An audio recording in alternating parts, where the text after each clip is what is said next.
Once again, thank you all for being here this evening. As you all know, what we try to do is bring information and education to people, whether they are suffering from addiction themselves or for someone who is the loved one, the family member who just doesn't get why do they do what they do? Why can't they just stop? And so as people come and they hear different speakers from different facilities, different testimonies of people's own journeys, professionals in the field, they come to an understanding, say, okay, I get it now. This is not personal. And that's a big message to understand and learn. And another message is, you're not alone.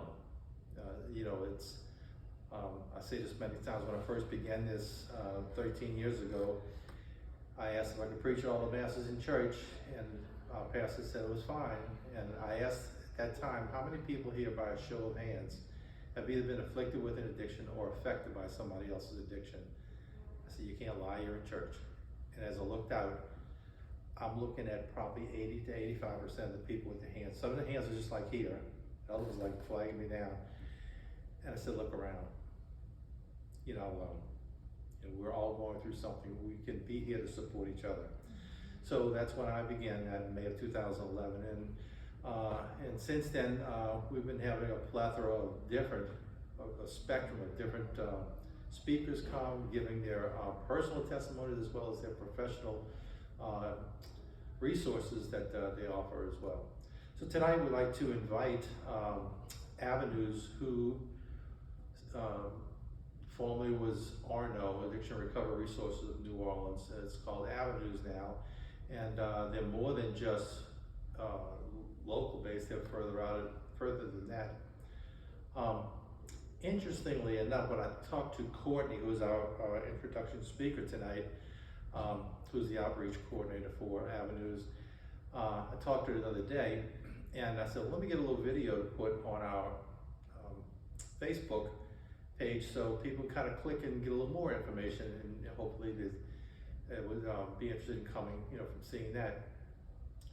And I'm looking at the video, and there's this guy who is now the executive director of Avenues, and I met him. I was introduced to him 10 years ago when his mother called me and said, can you start correspondence with my son Matthew? He's in a military brig in San Diego. And so I did. And it's like, this is unbelievable. So after I talked to Courtney, I called him up. And he answered the phone, Deacon Louis. So he must have still had my phone number stored. And we just kind of caught up with things and all. And it's like, man, I just want to let you know, I'm so proud of you, not for just recovering, but for giving back. And now, you're on top of this, So I told us maybe someday you can come, speak to our groups, because he's already been here to talk to us already. And he said, you just let me know where and when. He said, I'll be there. So hopefully sometime in the future we'll have Matt Engler come talk to us. But I'd like to introduce Courtney, who's with Avenues, and she'll tell you a little bit about the program, what it is they offer, the resources they are. So Courtney.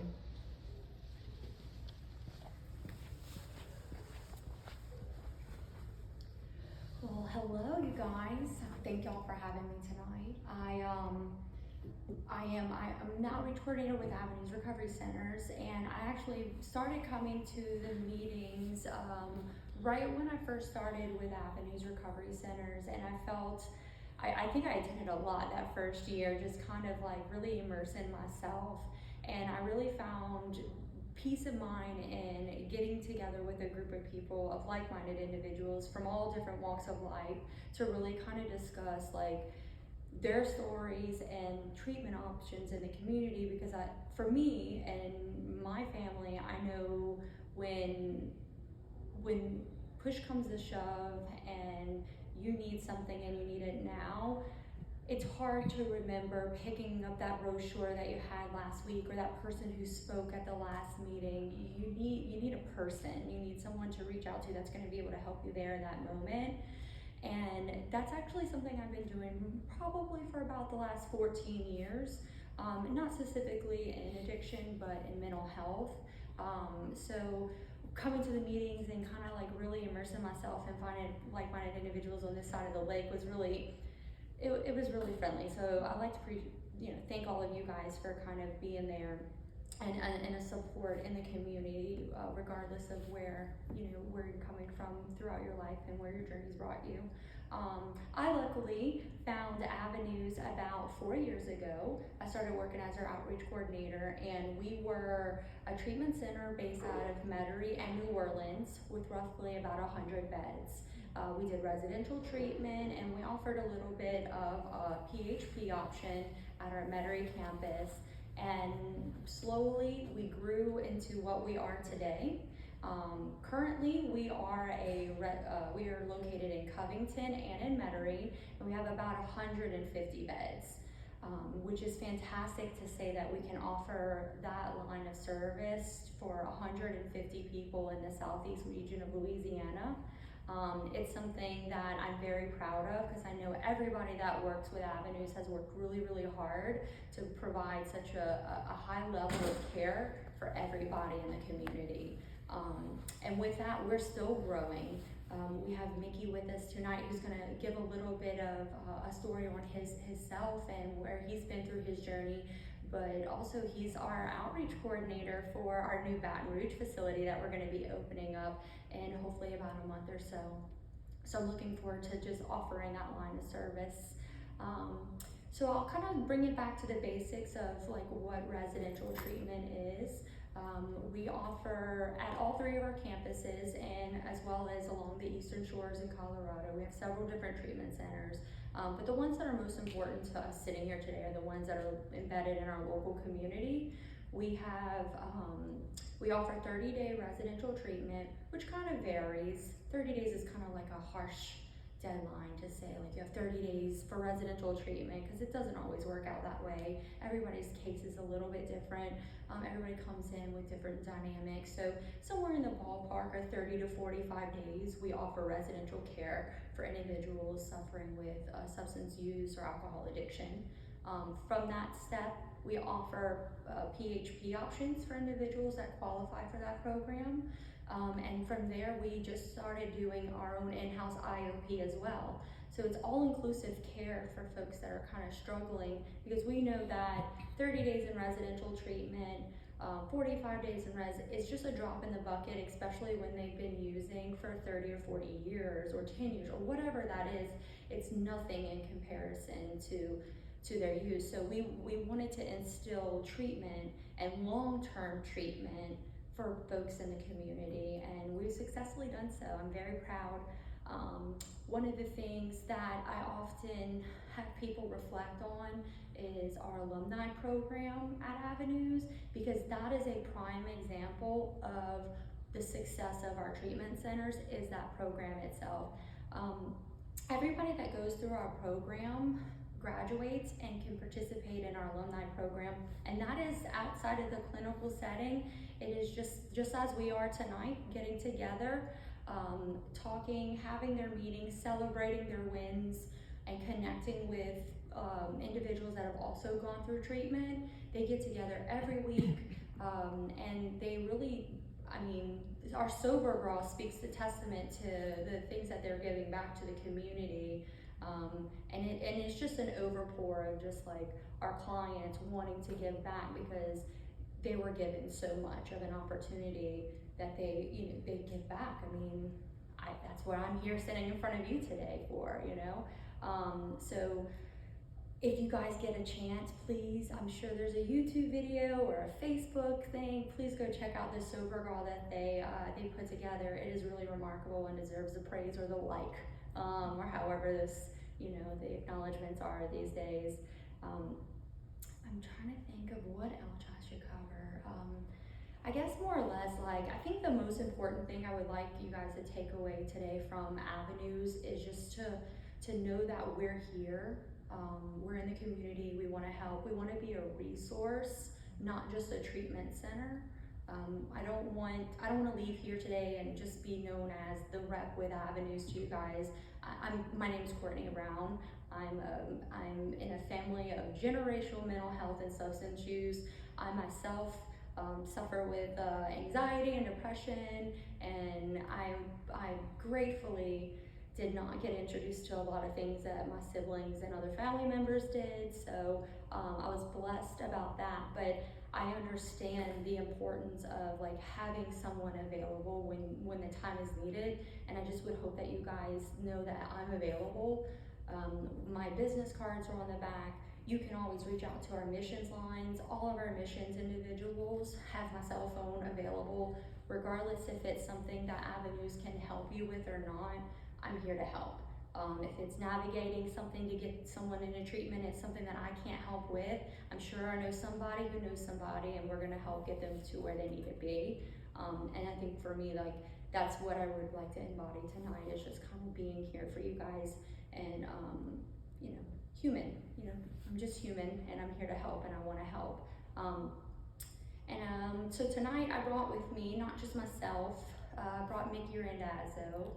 Would you talk a little bit about the staff? What type of professionals you have in your staff? Oh yeah, okay, so I'll deep dive a little bit into Avenues, like as far as the staffing and things like that. So a part of residential treatment is group therapy. So whenever a client comes into us, they're going to be assessed by our clinical staff, by our nurses and our providers, and then they're going to be assigned to their counselors.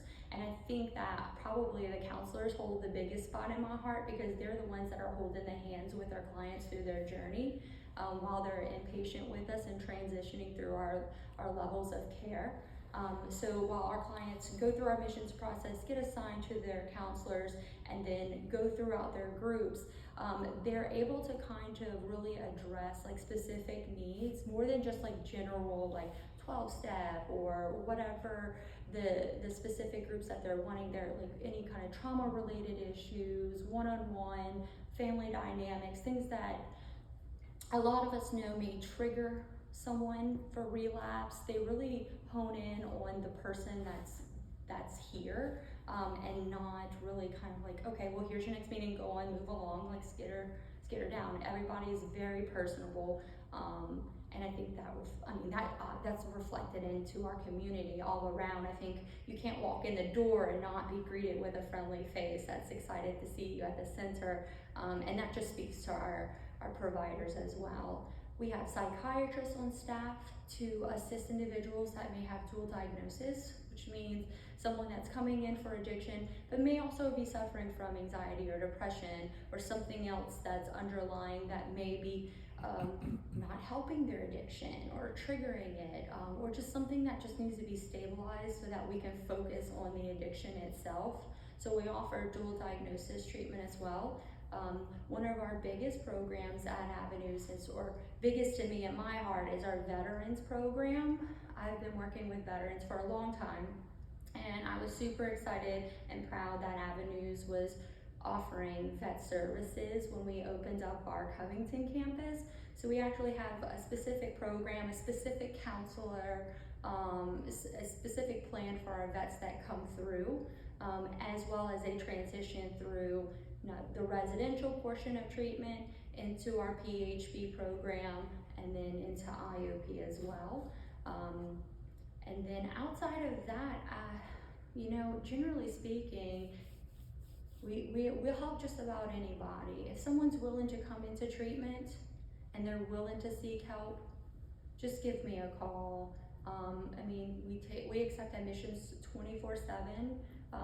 That phone line's always available. Not necessarily walk-ins, but individuals that call in. We like to do pre-screenings with our admissions team prior to the client coming in. One of two reasons is because, one, we want to make sure that we're going to be a good fit for the client, because when that time comes and they get into treatment, the last thing we want to do is have them come to treatment and we're not the answer for them. And then where do we go from there? Because more than likely, they're going to turn away and not want help. So part of that pre-screening process helps alleviate some of the errors that could be involved in the beginning steps of someone seeking treatment.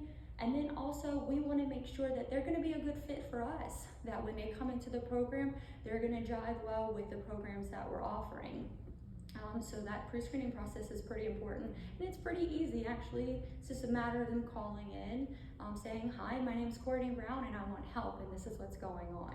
And then from there, our admissions team coordinates their treatment from there. And 9 times out of 10, we're able to get them in the same day. If not, we'll get them the next day. Or if they've got to find a sitter for their cat and they can't get in till Friday, well, you know what? We'll wait till Friday to get them in. We'll work with them because we'll meet them where they're at the end of the day, if that's what they want. I'm trying to think of anything else. Any questions? What about insurances? Yes, insurances, great question. Insurances, we're primarily a commercial insurance facility. That's the bulk of the clientele that we do see. But we did get this really great opportunity to service the local community for Medicaid clients. So that's exciting because one, it's a much needed demographic that needs services, but it's also a demographic in our area that hasn't really had the opportunity to have what you would say commercial insurance treatment offered to clients with Medicaid. So that's really exciting for us to be able to say, like, it doesn't really matter what your insurance is, you're gonna come in the door, you're still gonna get the same level of treatment that someone that would come in with this insurance policy or that insurance policy. So when we were able to start accepting Medicaid at the treatment center, that was really great. And we've been able to do that for a good while now. The more beds we have that we expand and grow, the more opportunity we have to service more individuals, which means the more clients that we can connect to that level of treatment. And it's really fulfilling. Obviously with our veterans, we accept VA and TRICARE. Yeah, there's not a whole lot of insurances that we struggle with getting coverage, but what we'll do is when you call in, you can just give me their insurance information. It just takes a few minutes for our team to verify it, and then we can get that back to you to let you know if you're in network, if there's any out-of-pocket cost that's associated with that, and when you can be scheduled to come in for admissions. But you do take Medicaid. Yes. Okay, and do you have doctors at the facility? If somebody comes in and they're on maybe 6 or 7 different prescriptions. Yes. So that's taken care of. Yes, so not only do we provide mental health services, but we provide primary care as well. So our doctor is gonna treat them the whole body when they come in. So if they're like on high blood pressure medication or whatever that dynamic is, they're gonna evaluate everything that client's on to make sure that it's appropriate for them. I kind of have a weird one because mine's a veteran. It's my brother. Mm-hmm. He had a stroke, so he's got these seizures. Do you have to deal with VA people like that, the veterans? So the good thing about our Covington campus that I would like to highlight is it probably has more access to showers and hallways and things like that than a typical hospital would when it comes to like handicap accessible or like railings and things of that nature. So that campus would be probably the most ideal location for him. And we do have staff that are there that can assist with certain ADLs, like activities of daily living. It just would depend. I would say that would be something that we would more than likely present to the doctor when they come in to admit, to make sure that they would be appropriate for us and that we can meet their needs. Because I'm just gonna fall back on making sure that we don't get someone in and then we can't help them and then we're kind of stuck with like, okay, now what? So we do the pre-screening on the front end. We'll cover all of their medical stuff, make sure that they're appropriate. That way when they get in, they're ready to go. Yeah, I'm glad you said struggling like 40 years because this person individually, I mean, he's 55 or so. So yeah, he has been dealing with heavy drug use since he was about 12 or 13. So yeah, so we're talking 40 years. Yeah, I mean, I say it surprises me, but it doesn't really, because the disease is just, it's a terrible disease to have. And sometimes I'm at a loss of words, but I can say one thing for sure about Avenues is that we don't give up. Regardless if a client's been to us 1 time or 10 times, we're not gonna give up on them. Matt would probably say this, anybody that you ask at the facility, like, we're gonna keep trying every opportunity that we can, that they're willing to come into treatment. Maybe they take something with them every single time that they leave. It may not be the whole thing, but it's bits and pieces, and maybe on the 10th time that they're seeking treatment that it finally all clicks. But we're not gonna give up. What about family, support dynamics, groups? Do you have things for the family as well? So I know it's been something that's been discussed about offering meetings for families. And at this time, I don't think that we have a family session like where everybody comes together, but I do know for sure that if there's a family dynamic going on, it's something that's going to be addressed with the counselor. And if the counselor needs to involve the family to do some education or reaching out to kind of communicate, maybe they need to have a session with one-on-one with that particular family member. We'll definitely accommodate that and make sure that that's addressed, because the last thing we want to do is not address something like that and they return back into the same living situations time and time again, and we know what the trigger is, so we try to help with that aspect. If it's not something that we can help with at the treatment center, we will find a resource for them. So if we know that there's something going on within the family, and say for mom or dad or brother, sister, they need additional support and counseling to kind of work through, we're gonna go ahead and kind of like, hey, maybe reach out to this counselor or that counselor, maybe set up something with them. It's outside of avenues, but it's a recommendation for them to also seek some counseling and some therapy. Yeah, absolutely. And I think that all falls back to resources. Like, we wanna be here, we wanna help, we wanna connect. Let me be your phone book, you know, I will help in every way that I can. Yeah. So, and then back to introducing Mickey. So Mickey's been working with Avenues for quite a long time. He has a very interesting story as far as it comes to Avenues, and I'll definitely let him take that story. So if you would like to come up here and introduce yourself.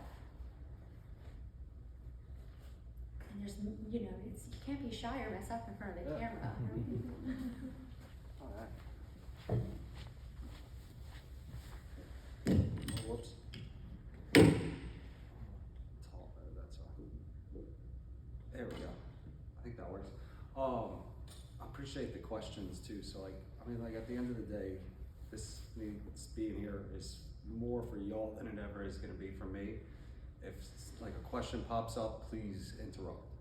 Put the hand up, just shout it out, whatever it is. If you have any questions at all, any point when I'm talking, please feel free to ask.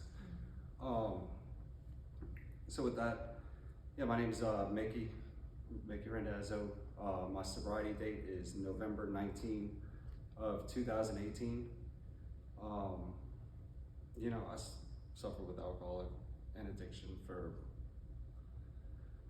a long time. It was maybe about 17 years from the first time I started drinking. I'll kind of go quickly over that a little bit, more into the recovery portion of it, where Avenues kind of came into place for me. But like I said too, like it started off like high school fun, drinking on the weekends. I say it was fun. I mean, I remember the first time I drank, it was like Malibu rum, and I thought it was disgusting, but I still like wanted to drink it to get the effect produced by alcohol.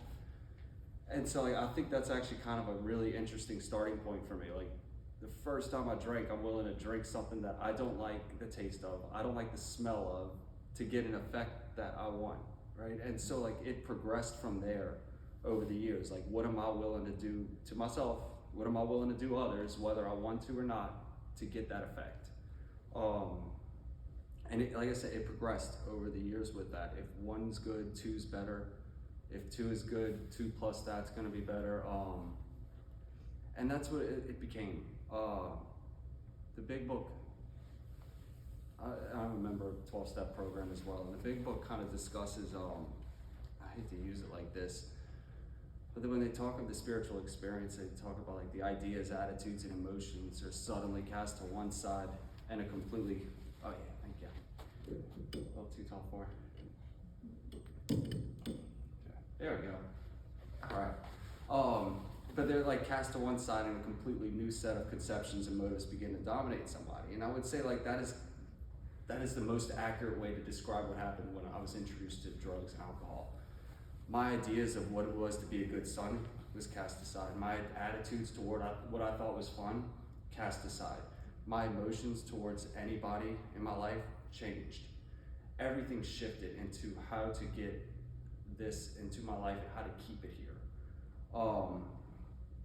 And like I said, and so what happened with that was it obviously it progressed over the years, and eventually my drug of choice was Oxycontin and heroin.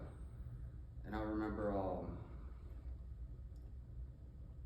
the first time I tried it, that like I enjoyed the drinking and the aspect of things, like to the point to where, you know, I loved the identity of it. When I was introduced to Oxycontin and heroin, the first time I found it, tried it, it was like life made sense for the first time. It was like I kind of realized like this is what I was put on earth for. That was what was going through my head. It was the first time I think I felt like, okay, this is life. Okay, I can do this now.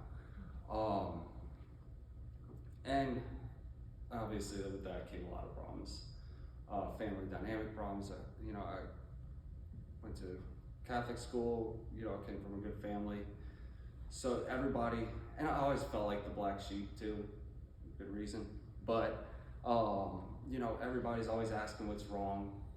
And I'm asking them, well, what's wrong with you to think something's wrong with me, right? But I come to them when I needed something.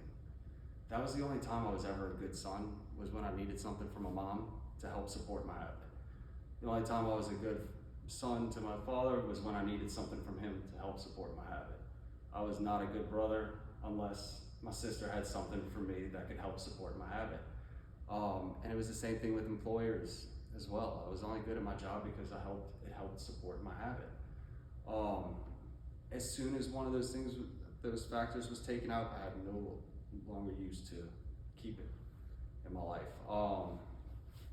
Eventually I got to, and I tried a few IOP programs. You know, I wasn't able to stay sober through them. And I think my first one I went to, I was up in Baton Rouge for a few weeks there, and I couldn't stop using. And they were gonna ask me to leave the program, or well, really they were gonna ask me to go to a residential program. In my head, you might as well kick me out because that's not happening. And I begged them to let me go back to New Orleans and finish the program there because like my family's there, my friends are there. Like if I got back to them, I could be okay. And I get back there and they're saying me like, okay, well, you got to go to 3 meetings a week and you got to get a sponsor. And so even at this point, like there's never, I don't know how much of the time I was able to get any to get like clean time together at that point, maybe a week at best. I made up like meeting names. I'd sign my own sheets. I made up my own sponsor. I put Gary sponsor with a random number in my phone, and I would call that random number every day just so I could show my counselor like, hey, I'm calling my sponsor every day. You can get off my back now. Like I said, and I can think back now. Hindsight's amazing in it because I can look back and I can see all the trouble I went through to continue using. But at the time, it's how smart am I, right? How good am I to pull one over on this person, to get it over on this one? Like in the time of it, it is not trouble. It's no trouble at all. It was just maybe a little more work. But with that being said, I made it to a couple meetings, and they were 12-step meetings. And I remember I would sit in the back of the meetings. I don't even know why I went. I think it just ended up there. Somebody from the group asked me to go, and I'd meet them there. And I remember just sitting in the back, and again, I can tell you hindsight, I can look at it and tell you like that was the hopeless feeling of like, on the inside, I'm praying for somebody to come talk to me, but you better not come talk to me. That's what it was. Like, I am dying for help, but I do not want your help. And that's what I can look back and see like, that's what it was feeling like all those years. And all the times I was going to a meeting, I was never accepting of it. I wanted nothing to do with it. Most of the time they were just bargaining chips. used to kind of get my family to give me what I needed. And as soon as I got it, I was out. I was done. Over the next few years, that was, like I said, over the next few years, more troubles that came. I mean, I luckily was never arrested, but I was able to sit in the back of a cop car on multiple occasions. I used the story of like a back injury and addicted to painkillers for them to feel sorry for me and let me go. So I crashed my car driving off the interstate 70 miles an hour into a tree. Came away with just a little scar, and like, so all those things that were happening, none of them were wake-up calls. They were check marks in the column that I am winning life, right? I didn't get arrested. I won that situation, right? I crashed my car 70 miles an hour and I walked away. I won, right? Like, they're not wake-up calls to me at this time. And eventually, I remember I met a few guys in the program around that time. One of my family friends had introduced me to a couple guys. And one, I always talk about too, meanwhile, like all this time, it's not always 100% wanting to use. I always say like kind of quick moments. The windows open quick and they close even quicker. Like I remember I'd call my mom up and I'm like, Mom, I'm dying, I need help. I'm crying on the phone. She's like, I'm gonna call you right back. She calls me about 5 minutes. We got a bed for you here. I said, whoa, wait. I think we were overreacting a little bit. I'm okay. I don't need this yet. I just need a couple $100 and everything's good, right? But they closed so quick. But I say that because I think a window might have been open when I'm listening to this guy talk one time. He's 6 months sober. He's happy as can be. But for the first time, I related to him. And then I hear that over and over in every 12-step thing. Find somebody that you can relate to, find the similarities and do what they did. Again, the hopeless, like hindsight, I can tell you how hopeless I was and how low I felt about myself was I related to this guy at 6 months sober so much that I'm like, this guy is exactly like me. He will not stay sober. I had no thought that maybe I could stay sober if I do what he did. It was, I know he can't stay sober because he's just like me. And I go back out and I keep using for another few months, and then that's when I finally get into Avenues. So I was a patient of Avenues very early on. I was there when it was like I said, mentioned before, it was Arno, and Avenues bought it over and it switched over. So it was great because it kind of had just a little bit of both to it while I was still there. Some of the doctors and staff was like kind of changing around, but a lot of them stayed too, though, by the way. But I go into treatment, and my birthday is November 18th, right? And that's a Sunday. And I only go into treatment because I owed like work $2,000, and it was a Friday, and I was calling around, like calling my family, trying to get somebody to give me $2,000 so I could pay it back so I don't get fired. And finally, my dad calls me. He goes, you know, I'll give you the money if you go to treatment today. I said, oh no, that's okay. I'll go get fired instead. I packed up my work uniform and I was willing to go get fired. My little sister met me at my house and talked to me for a little bit, and I was able to convince them to wait till Monday for me to go to treatment because I had a lot of money in my pocket that I wanted to use drugs over the weekend. And I think it's crazy too. If I'd have just used that to pay back the job, but, you know, I wouldn't have had to go to treatment. But I did. And the whole weekend though too, I was trying to come up with a way to get out of it. All weekend, I'm trying to figure out how to not go to this treatment center on Monday. My birthday was Saturday. I go to my dad's house. Sunday, my mom and my sister having like a lunch or something for me for my birthday, and I didn't show up. You know, I had to punish them for not giving me the $2,000 Friday before, so I'm gonna show them by not coming to my birthday lunch, right? In my head, it made sense, but I'm still trying to get out of it, and you know, not to get too graphic, but most people say like, you know, oh, you got sober the day after your birthday, you must have partied. I said, dude, if you call like shooting up in my house all alone, crying, you have partying, then yeah, I party, because like I couldn't come up with a way to get out of it. Yeah, it was just like I think for me at that point, I kind of lost a little bit of fight left in me. And by the time I got there on Monday, like I said, I had no more fight left in me. I couldn't think of a way to get out of it. The next Tuesday was a big day for me because I remember it was like Tuesday morning at 10:30 group, and I'm looking outside the window and it's a beautiful day, and I'm thinking about all the should-bes, right? Like I should be doing this, I should be taking care of my dog, I should be here, I should be here, I should be doing all these things. And I just kept coming back to, but I'm in treatment, right? But I'm here. And I think for the first time, and I couldn't think of a reason, or I couldn't think of a person to blame it on either at that point. You know, every other time I could blame it on my mom for this, or my sister for this, or this for that.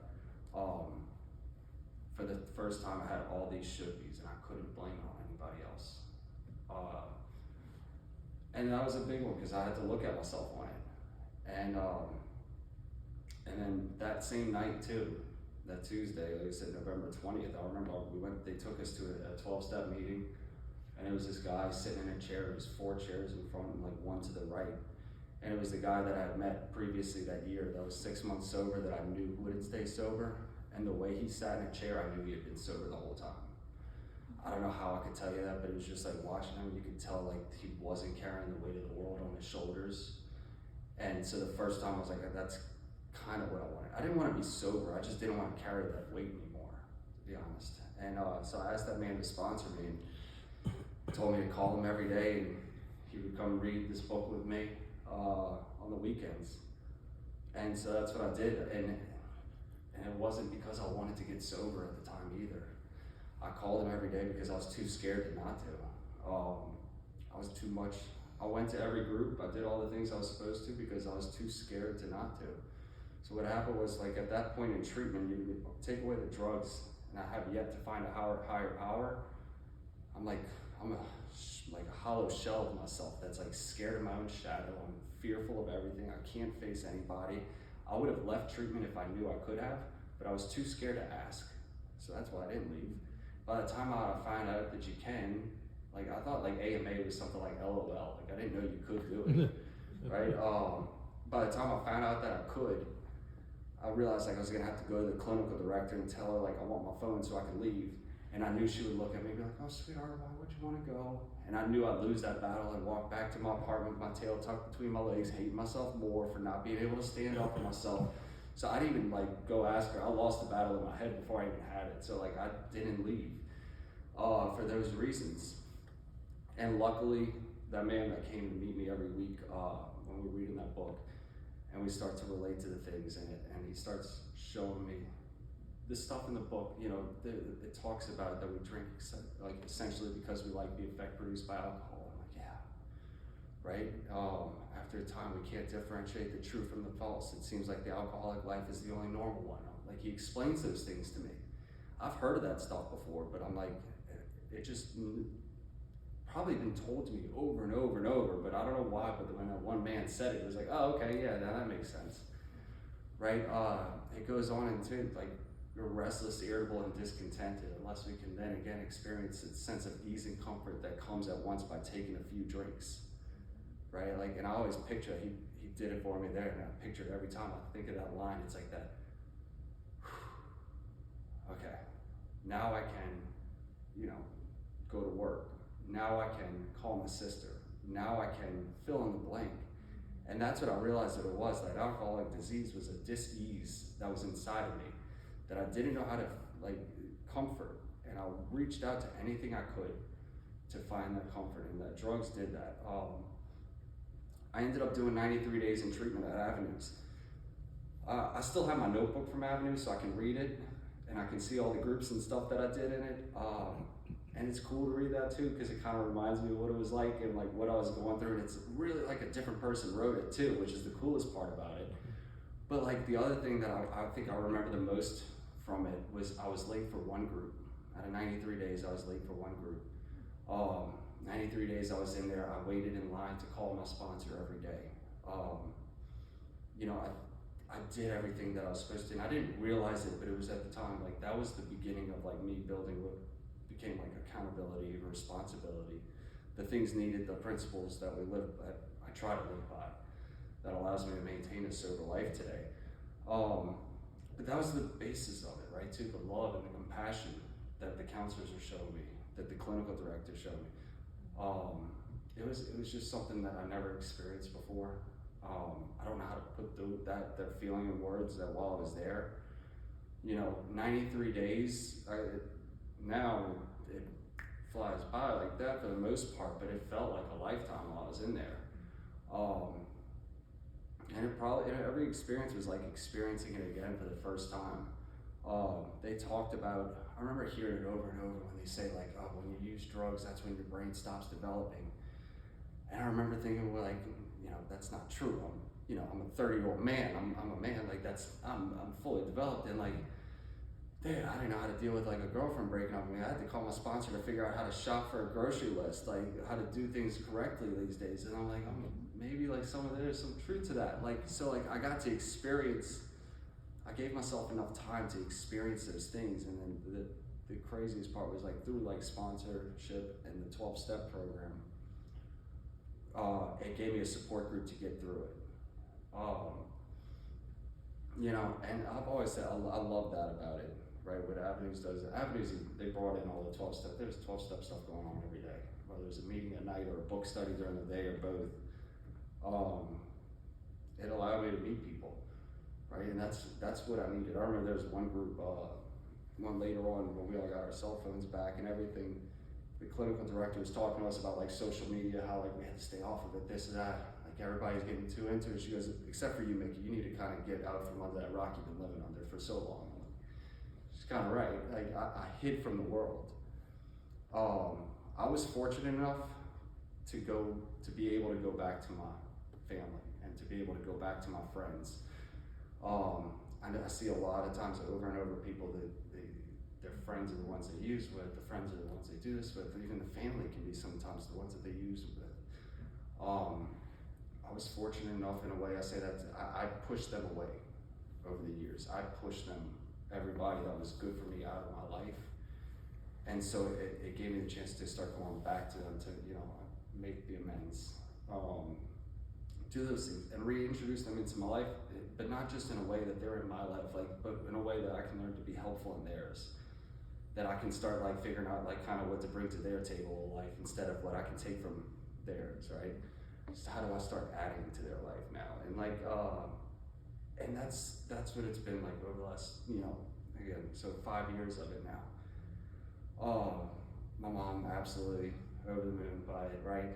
Cause I remember she told me it a couple times while I was still using it and I never thought anything of it.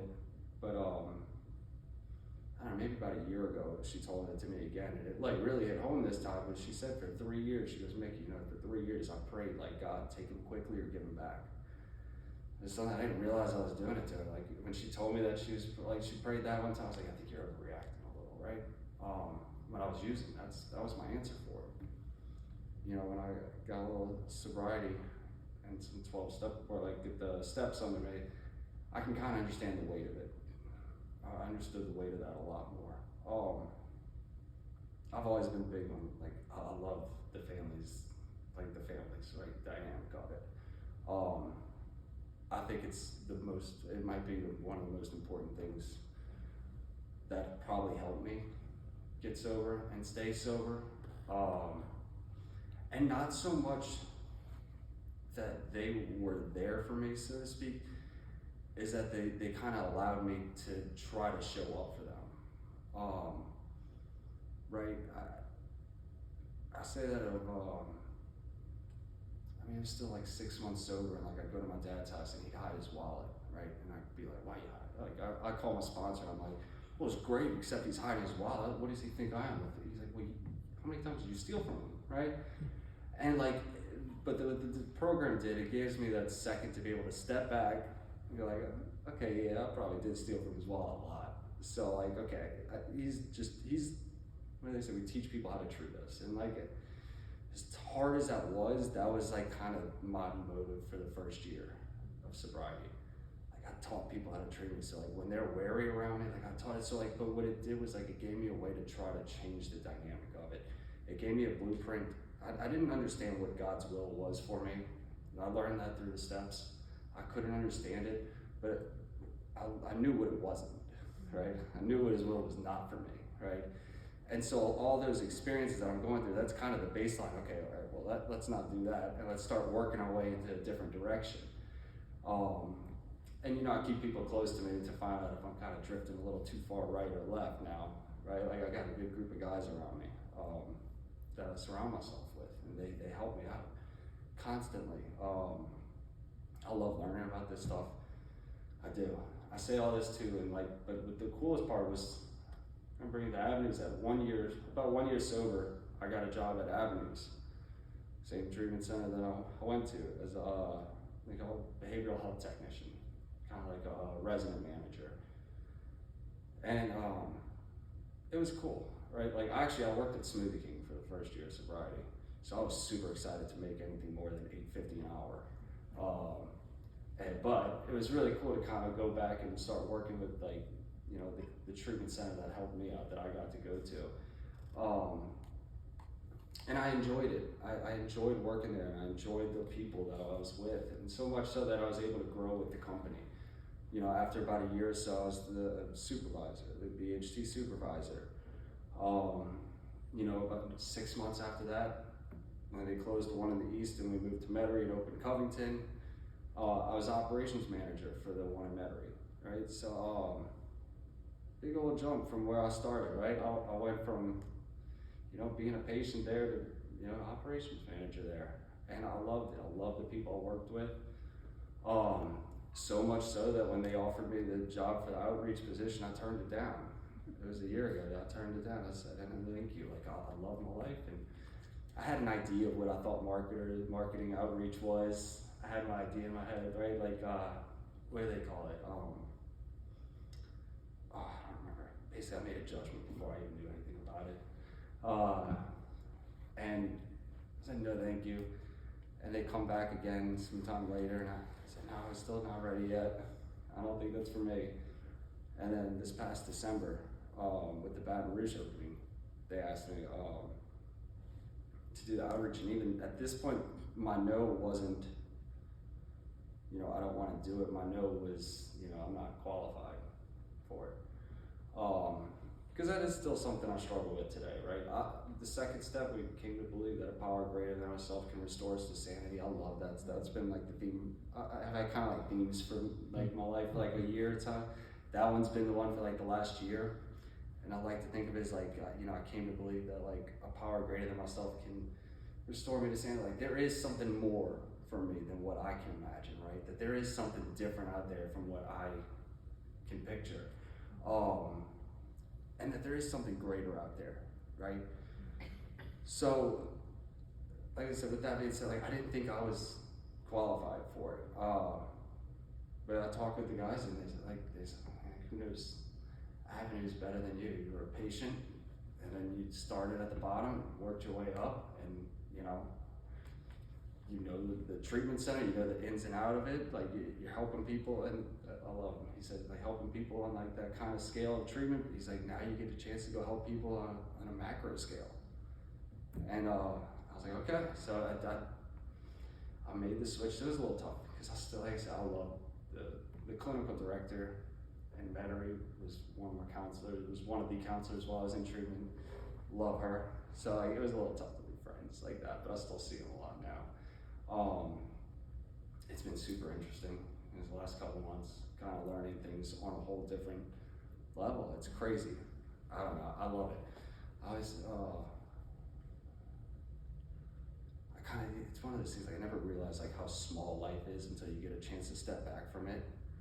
And like, you know, it's great. It's awesome being able to help people in treatment, but like being able to take that step back and see the outreach side of things, I'm like, oh wow, like there's a lot more going on out there that I had no idea about, right? That life's bigger than I ever imagined, right?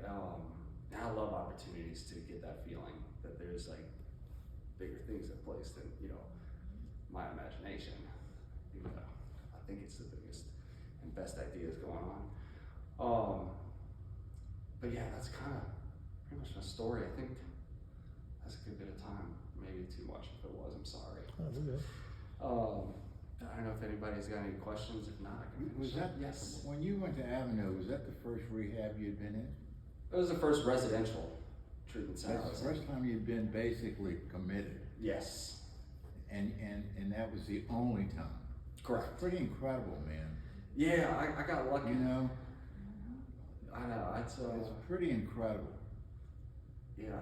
Thank you. I appreciate that. you know? Yeah, I got lucky. I mean, I know people that have been in the rehabs in good facilities Yeah. 5, 6, 7 times. Yeah. It's tough. When they come out, it's 24 to 48 hours before they knocked out. Mhm. Yeah, I see that a lot too. That's one of the disheartening things about working in the field and the streets. I mean, everybody that I was in treatment with, nobody else, like the last guy that was sober with me, like recently started using again. So it's hard, and I say hard. Statistics are not in our favor by any means. Like if you look at it, they're just not. They go against us every step of the way. I think the main thing was like your sponsor. Yeah, that's what I Because I think everybody that's in that position, they need somebody, and they, you know, they usually don't have somebody, or somebody worth it, you know? Right. And you know, they're all alone. I mean, you're just all alone. Yeah, I just like to say like treatment. Like I learned to like follow instructions. That's how I got sober. It was hard. Like I said, I think, well, like even the IOP treatments that I went through, like I always still try to hold on to some, like I either had like a reason to do it, when there was like a bargaining chip, or like I was still trying to hold on to something else from like the old life. At that point, yeah, like when I got in, it was just like, I was able to make it it was basically a blank sheet paper, and like you said, my sponsor, man, I love him so much. I still talk to him every day. Today, he's my absolute best friend, and today, you know. We're lucky. Thank you. Yeah, so he's awesome. I got super lucky to get into his life. I like what you said when you quoted the second step is, came to believe a power greater than myself could restore me to sanity. I like to say wants to restore me. I think it changes the whole dynamic. You know, that power wants to. It just needs our help. Yeah. Honestly, over the time, it made me think like not to define my higher power, but like to kind of give it little visualizations for me. Like I like to think like one that he's not fair in the sense of what I think is fair of like I would be dead if things were fair the way I think they should be, right? I should be in jail, like if it was fair the way things are. So I'm very grateful that things are fair. So when somebody cuts me off in traffic and I don't think that's fair, like good thing, right? That things aren't so fair, how I think, right? You know, I think also that higher power is that God's it's a gentleman, right? He doesn't go to a party that he's not invited to, so he doesn't show up into my life unless I invite him, right? Like I like to invite him into my life. You know, I invite him into the problems that I have, and then I have a chance to, you know, work through them. And then lastly, like Malibu, like I like to pretend that he's deaf. You know, sees my actions, can't hear my words, so I try to act, because otherwise, like I did the foxhole prayers for so long. Not to say that they didn't work, or to say that he left me or anything for him, but it was just, the big book says it over and over and over again for us, faith without works is dead. I need the works part. So it just kind of reminds me to take those thoughts and prayers and put it into action today. How's your relationship with your family now? That's actually really wonderful. Yeah, it's great. I'm the godfather of my older sister's second child. Who would have thought, huh? Oh yeah, no, I know. I'm and my other, my best friend that I grew up with. I'm the godfather of his first son, his firstborn. And I mean, like these same ones, him. Actually, I heard it from both of them. They did tell me that I'll probably never get to hold their children. Mm. From the way I was acting to, grow into this. I mean, it's crazy. We did that, even like little things. I love playing volleyball. I do that a lot. And I play with my little sister. And it was my little sister, her husband, and me, and then somebody else. And we had to pay the little dues for the tournament or something. And Amy goes, let's give the money to Mickey. He's the most trustworthy, the most responsible. I'm like, that's right. That's right, I am. Huh? So like little things like that, it took time too. Oh, yeah. It took time and it took work. Again, I was pretty upset that my dad hit his wallet when I was 6 months sober. Man, I was 6 months sober, right? How could you do that to me? That's what I thought, right? But I had a good guy, that sponsor around me to kind of help, tilt my head to see things in that little different perspective that I needed to see it in. But yeah, the relationships have grown and they're great. Not to say that things aren't tough. I guess, I don't know. I say it's not really too Life's tough. tough. As I say, like it's not any tougher than life normally is. And like I have a perfect design on how to get through anything that's tough. Like, and it works whether it's a little tough, really tough, like super tough. It's like I said, they said it's a design for living that really works. No, it sounds like when you were in treatment, you had the fear, you talked about the fear, but you just let yourself take the next step. And the surrendered, I guess, that control to some degree. You let someone guide you, Yes. and you stopped controlling and manipulating and all the strategizing that you did. And I just saw a lot of humility in developing you from your story. Oh, thank you. And I think that probably is a big key Yeah. to your Yeah. success. I was gonna say, I always like to think I just got super lucky because like I hated that so much about myself, that I was so scared of like people. I hated that I couldn't tell people no. I hated myself so much for being gullible, and those were kind of the things that like actually allowed me to like surrender, and then to be able to take those steps. My sponsor, like there's two men in this world that like they say do this, your life will get better. I would do it. They say jump off this roof, your life's gonna get better. I don't need to know why. If one of those two men told me I'd do it. I'll do it because they have my absolute best interest in heart.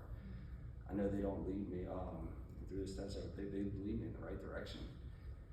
And worst case, if things get tough, like I said, we got that design for living to fall back on. It kind of is always there. But I think it just worked out too well that way. Maybe you weren't super lucky. Maybe that was prayers answered. Yeah. When you weren't able to, your mom was ramping up hers. Oh yeah. That was. I'd prefer to believe that prayers were answered. Luck didn't work before. That's true.